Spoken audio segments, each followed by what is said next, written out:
song, we're celebrating the songs that Geordie written. If anybody was up the monument this afternoon, you'll have realised how precious those songs were, because I think there's about 700 people singing Play the Races and what for his first song. I phoned them.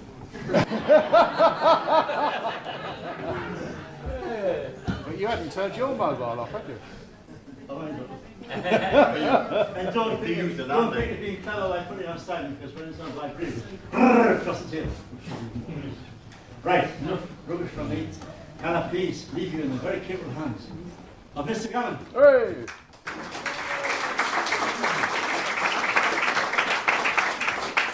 I just want to say a word or two of background before we get going, and then I'll say nothing else all evening.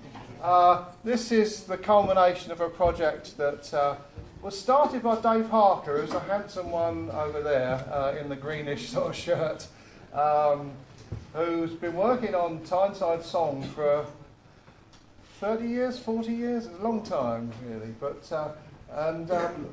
together with Brian and Helen Mawson, who are at the back there selling some wonderful merchandise, which you'll all buy copies of during the interval, we sort of worked on this project. Dave's written a book about Ridley's life and full of absolutely fascinating details and great illustration.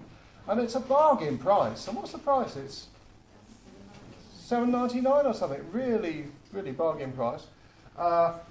The collection of us here, plus a couple of other significant people who sadly aren't here, can't be here tonight, and that's Brian Watson and Stuart Hardy, worked together to make a CD of his songs. We know he wrote 16 songs, and there's another one he sang regularly, which you'll hear tonight. And then other friends of Brian and Helen's worked on a DVD, a film of Ridley's life with an actor called Craig Conway, thank you, who, you know, which sort of dramatises the life in a pretty interesting way. So it's really been quite a big project. We've recorded this over the winter, and where we can, we've used period sheet music for the arrangements, the way in which the songs are presented. So he lived 1835, christened at St Mary's Church in Gateshead, just over the bridge. Died at the very young age of 29, had a professional career of a few years in which he was pretty popular in this area, and wrote some really, you'll hear the songs, wrote some songs that were real hits in their day, and a couple of those songs have carried on for various reasons. And Dave Harker's book tells you about this, how these songs have survived and the different ways they kept going. So, without any more ado, I'll call on my friend Jim McGeehan to do the first song.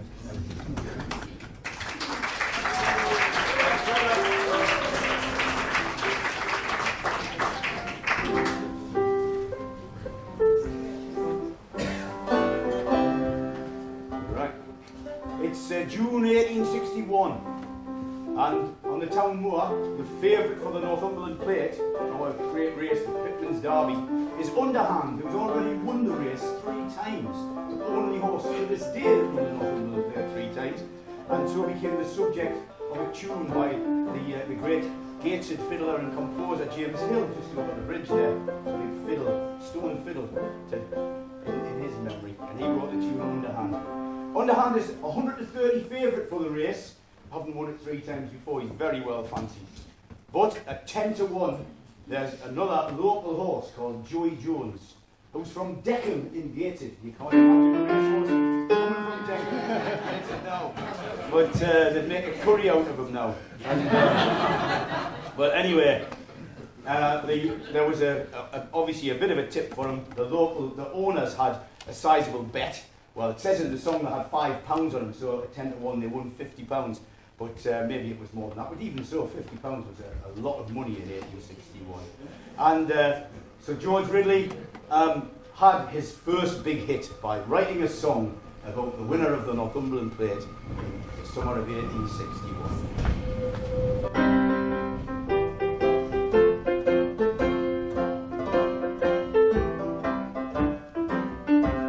I'm going to sing to ye a song if you'll but listen to me. I didn't intend to keep you long, and I will clearly say won the Northumberland plate. Hey, he was bred at Deckham Hall, just up the big gate. Corey Johnson, he comes along, he lived the walls of time. Hey, he was bred at Gates and he's the pride of Corey time. Joey ran at the spring meeting, he was beaten by the gym, and had loaded feelings, Gillard says Joey wasn't game. So they sent him off to Richmond, was down he wasn't right. Then Watson fetched him here and gave him a regular pinch of right. Corey Johnson, on the land, he lived the walls of time. He was bred at Gates and he's the pride of Corey time. Now when the horses started, it was coming past the stand. Some shooted up for Peggy Top and some for underhand. But when they reached the top of the hill, Doyle Hall Tom Alcroft said, "Ah, don't make a fiver that I'll win the plate the day." For Johnson, he went along, he lived the walls of fame. He was bred at Gates and he's the pride of Corey time. Coming around the Morpeth Torn, Joy keeping up his fame. Says Doyle to Tommy Alcroft, "Now what's your little game?" Says Alcroft, "I mean to win the plate this very day." "Yes, but," says Doyle, "it's Joey Jones, a fiver I will lay." Corey Johnson, on he comes along, he lived the walls of fame. He was bred at Gates and he's the pride of Corey time. Number 11 was putting up, the people stood amazed. Oh, but he looked very white, and Jackson arm was praised. Little Osborne looked for his wild man, and sharp for volatile. Dwarford got a nasty kick, and Joey won in style. Corey Johnson, on he comes along, he lives the walls of fame. He was bred at Gates and he's the pride of Corey time. Corey Johnson, on he comes along, he lives the walls of fame. He was bred at Gates and he's the pride of Corey time.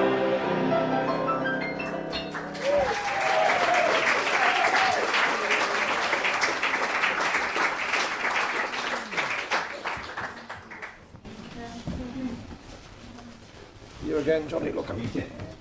Oh, back to me. Right.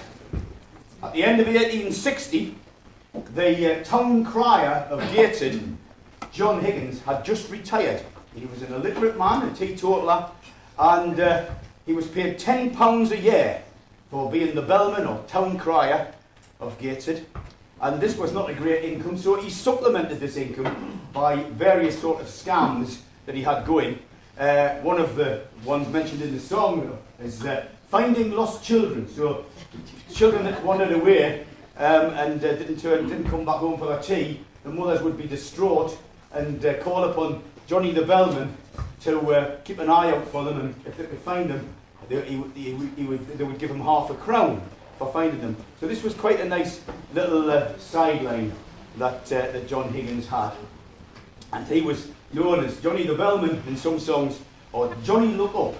And so Ridley followed his big hit with Joey Jones by writing a song about this recently retired bellman who was a well-known character with his squinty eyes and gait. And so to perform this song, George Ridley used to dress up as Johnny the Bellman, come on stage with his bell and his town crier's uniform, and drag some poor little urchin child onto stage with him that he'd just found to return to their mother.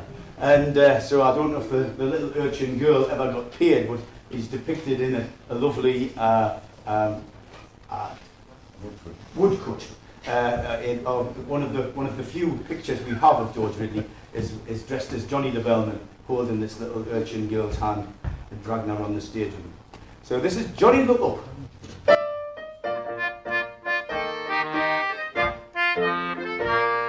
The bit laddie lost the tongue that day and down the cave stream. The mother was crying hard to say such a friend who Johnny the Bellman. Says she ran round the town, I'll give thee half a crown, 'cause if he's not fun it'll be a road, or Jimmy will surely kill. Johnny look up, Johnny look up, Johnny got on the road. For a half a crown, Johnny look up. He's a gentleman at the job, unless he's sure that he'll get a pull. And when he shoots, he kisses his dog, there's neck and shoot as Johnny. No, the lads that they him scoff, he has such a nasty cough. I don't some find you he'll pop off, and then we'll just put Johnny look, Johnny look good, Johnny look good.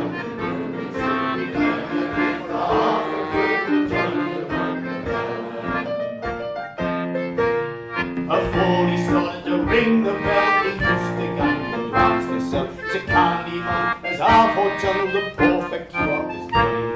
And he used to sell tears pins and sometimes Bernie's rings in a lottery bag. He used to have their Braxton out. Johnny look good, Johnny look good, Johnny look good. He played the game for half a good, Johnny look good.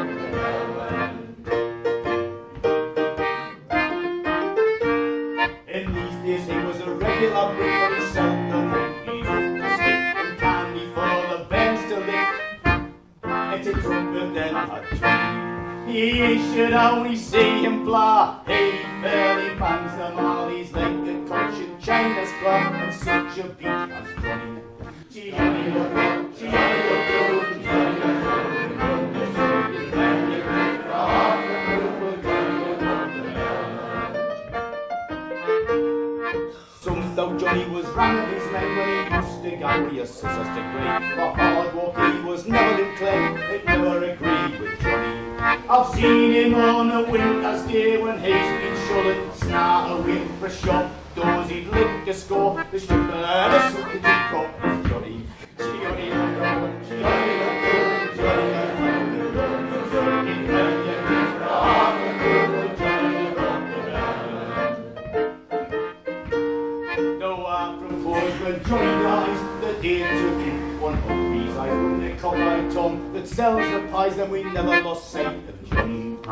So lads, give your lasses a treat, take this place some other neat, and I'll give you the bob beyond the beat of the life of Johnny the Bellman. Johnny look good, Johnny look good, Johnny look good. If you pay for a half a good, Johnny look good, the Bellman. Johnny look good, Johnny look good, Johnny look good. If you pay for a half a good, Johnny look good, the Bellman.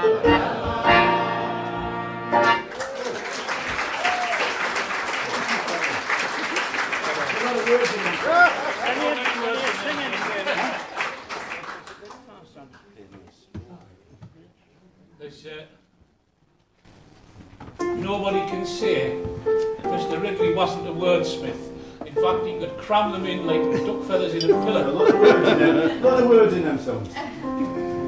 30 odd year ago, I haven't regaled Vic with this. I had to hold something back, you know, just to keep things in perspective. He was working at the Friar's Goose Colliery when he engaged when he was lamed, and Dave was on about it being an accident in inverted commas. I share his sentiments about industrial accidents. There's been far too many of them, and most of them not accidental. And one of the things he turned his hand to was just turning a song every now and again, but he'd already started that process. It's like I say, it was donkeys years ago. I was in the Tyne Theatre when it was still called the Stall, and somebody regaled me with a story about a fella who worked at the Goose, and he was called Hog, so naturally he was called Hoggy. And he didn't go to work in pit boots like most people, he went to work in clogs like the Yorkshire miners did, so naturally he was called Cloggy Hoggy. And the Friar's Goose pit had an infestation of either rats or mice, I'm not sure which, but either one you wouldn't want in your bait box. And so Cloggy Hoggy was a man who owned a rather large tom cat. Are you with it yet? Okay. And so the song went, she's a big cat and a body cat, and he's just torn down loose, and Cloggy Hoggy's moggies, she cleaned out the goose.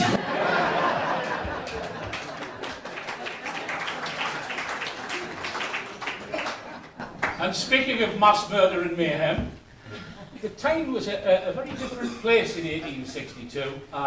Most of the big engineering concerns had their own rifle brigades. It was a kind of throwback to the days when, you know, you were allowed to keep a bow and arrow behind the door in case them nasty foreigners came and invaded with. The rifle brigades were very well drilled and very well looked after, and they usually hit the thing they were aiming at, which wasn't normally the case with the regular army or the noodles or the militias as they used to be called. These guys were quite a thing. And so, if you had the opportunity to get them worked into a song, you were guaranteed of a piano full of beer by the end of the night, if you just mentioned their name, because they were very proud people. And so, the chorus for this song goes, 3 cheers for Stanley's, and we're not a million mile away from Stanley's. It was just yon side of the central station, like a big sort of wooden round circus type building, run by Mr. Corbin and the other fellas that got in there, all the local heroes, all the songsters performed there. 3 cheers for Stanley's, long may he shine, for of all the consorts in the town, there's none can lick the time. You've got it.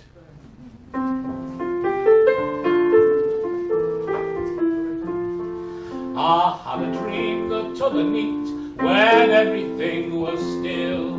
I thought I saw the rifles gone upon the moor to drill, and I saw Clinton's model band playing the young recruit, and Sir John Fife giving his men a bonny mid-walkabout. 3 cheers for Stanley's, long may he shine, for all the concerts in the tune as they can lick the time.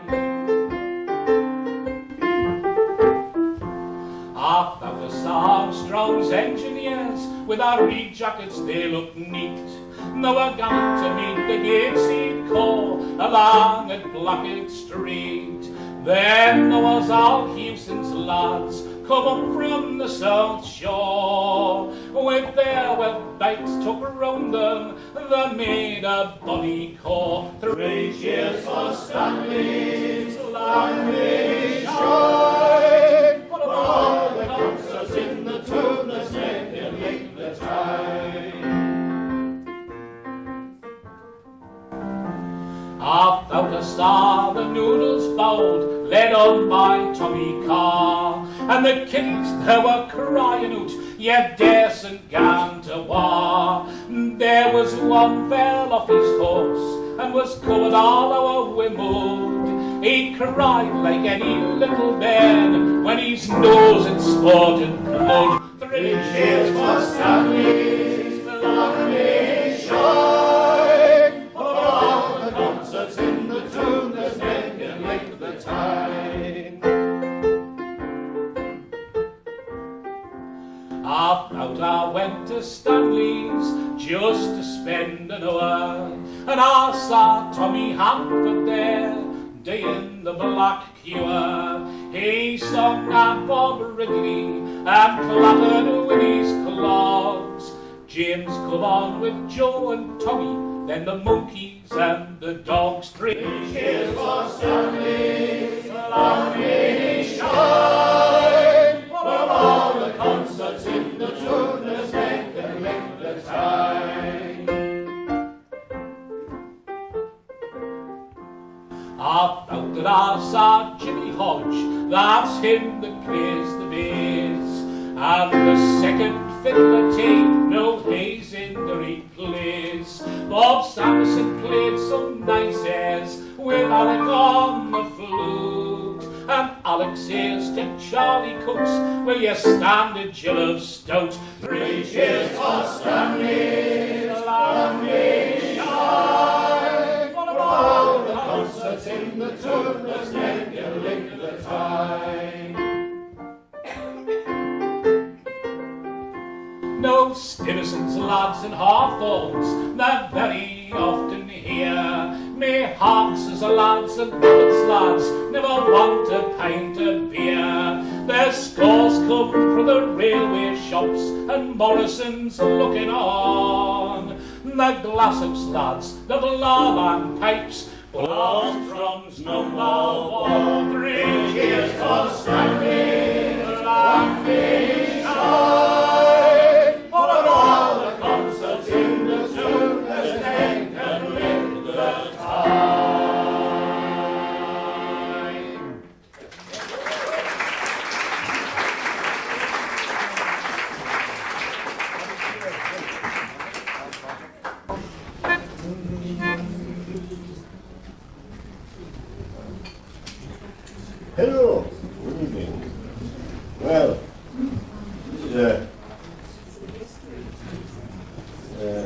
was a very popular song at the time.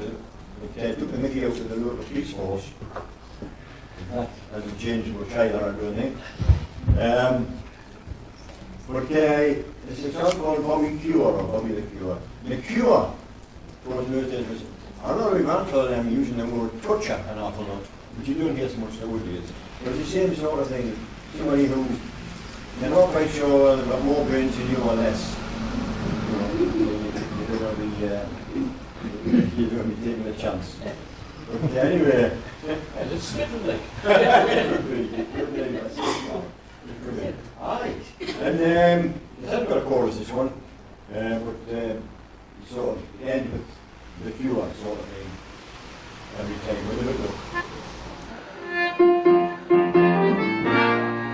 Well, lads, I've turned a body new, doesn't me dress look new? I've a great moustache above me gum, and I'm on the goods a beat. No, all the jobs there is I've tried, but yet denied you are. So now I've joined the guild support, and the kids can't make it here. I made the post that I was on, was doing it for gigs. An Irish road had started there, things are alarming great. Our rushes to the college one, we fell in the common store. And as I crowd out, the kids did shoot, well, sing for Bobby the Cure. The next week I was on the bottle back, I was there on a regular train. I went to look the nice young lass, she went into the good with me. You each of us had a glass of rum, at all expense in a sure. She was a married wife, and a man peeped in, and he moved to a Bobby the Cure. I hooked it off with a sheepish look, when a man reported me. And the inspector come and he says, Bobby, this was the day. I was taken before the committee, I was heavily fined, I'm sure. And still when I saw you play good, the kids can't even cure. Next week I was on the windmill hills, forget it, I'm not shy. They were smashing the windows in like full and pushing through the walls. I took 10 to the station house, without any help, I'm sure.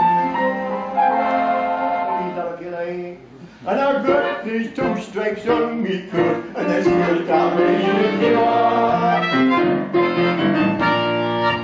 Bobby's the canniest job in the world, he gets all his drink for note.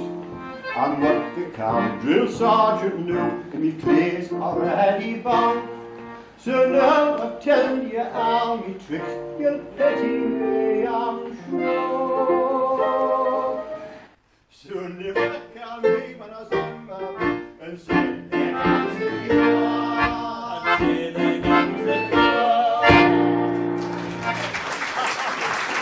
Hey, very good.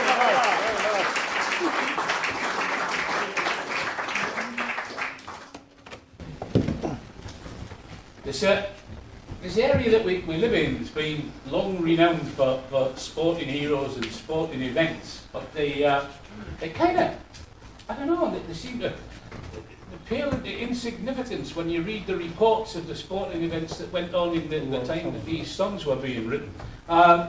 We'll come to Great Horsemen like Harry Clasper and folk like that a bit later on, but the other thing that was very popular, and it's fairly apt that we sing it tonight, seeing as they've shut all the roads in Newcastle for the road race to play, was foot racing. And of course it came in all the usual sizes and shapes.